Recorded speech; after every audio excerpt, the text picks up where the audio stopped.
The Forgotten Quest by Abdullah Lamari. A lonely teenage boy discovers an ancient, magical board game in his grandmother's attic that can alter reality. As he dives deeper into the game, he unwittingly unleashes chaos in his town and must band together with unlikely allies to set things right, learning the true meaning of teamwork and self-worth along the way. Chapter 1: The Game of Secrets. 14-year-old Theo Bennett lives in the small, quiet town of Crestwood, a place where nothing exciting ever happens. Theo is a shy, awkward kid who feels invisible at school. He spends most of his time sketching fantasy characters in his notebook and daydreaming about adventures. When his parents drop him off at his grandmother Marge's creaky old house for the weekend, Theo expects a boring couple of days helping her clean and listening to her ramble about the good old days. But when he explores the attic, he stumbles across a dusty wooden box with ornate carvings. Inside is a beautifully crafted board game called The Forgotten Quest. The game's pieces seem to shimmer with an otherworldly glow. Curious, Theo sets up the game in his room that night. The rules are engraved on the underside of the box lid. Complete the quest, restore the balance. But beware, the game shapes the world around you. Theo rolls the dice. The pieces move on their own, and the air hums with energy. Suddenly, a faint glow fills the room, and a holographic map of Crestwood appears, with new landmarks that don't exist in real life. Theo dismisses it as a quirky light trick, until the next morning, when his usually dull town begins to change in strange and unexplainable ways. Chapter 2: A Town Transformed. Theo wakes up to find Crestwood unrecognizable. The familiar streets are dotted with medieval-style towers, floating crystals hover in the air, and a strange marketplace has appeared in the park.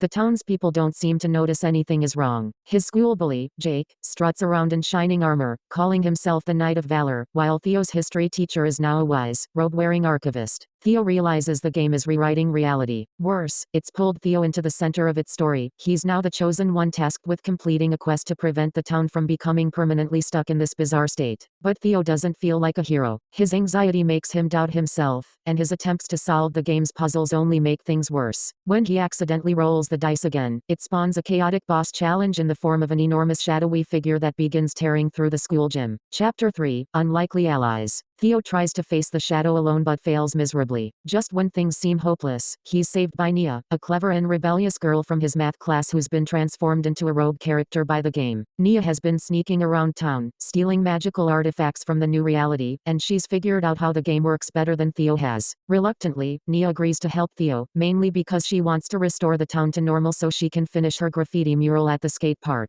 The duo is soon joined by an unlikely ally, Arthur, an eccentric old man who claims to be the game's guide. Arthur, however, is far from reliable, as his advice is cryptic, and he constantly bickers with Nia. The trio sets out to complete the game's quest, which involves solving riddles, collecting enchanted artifacts, and defeating mini-bosses like a fire-breathing librarian and a troll guarding the town's bridge. Chapter 4: Facing Fears. As they progress, Theo struggles with self-doubt. He's never been good at working with others, and he often freezes under pressure. Nia, who has her own trust issues, calls him out for always hesitating and waiting for someone else to take charge. But Theo surprises her when he outsmarts a trap by using one of his sketches to figure out the solution, showing that his creativity is his greatest strength. Meanwhile, Arthur reveals that he was once a player in the Forgotten Quest decades ago, but he failed to finish it and was trapped in its world until Theo started the game again. His failure serves as a warning: if they don't complete the quest, they could all be trapped in the altered reality forever. Chapter 5: The Final Trial. The trio discovers that the game's final challenge is hidden in an underground cavern beneath the town. To reach it, they must work together to solve a series of puzzles that test their trust in each other. Along the way, Theo learns to rely on Nia's quick thinking and Arthur's cryptic wisdom, and they, in turn, come to respect Theo's creativity and determination. In the cavern's heart lies the Heart of Balance, a glowing crystal that controls the game's reality-altering power. But before they can claim it, the game throws its ultimate challenge at them: a giant, multi-headed serpent that embodies their deepest fears. Theo's fear of failure overwhelms him, and he's paralyzed as the serpent attacks. Chapter 6: Victory and Redemption. Nia's encouragement and Arthur's reminder of how far Theo has come help him push through his fear. Using his sketchbook, Theo draws a trap for the serpent, and the trio works together to lure the creature into it. With the serpent defeated, Theo places the Heart of Balance on the game board, and the world begins to shift back to normal. As Crestwood returns to its regular, mundane state, Theo feels a pang of sadness. The adventure has changed him, he's more confident, and he's finally found people who understand him. Nia assures him that their friendship doesn't have to end just because the game is over.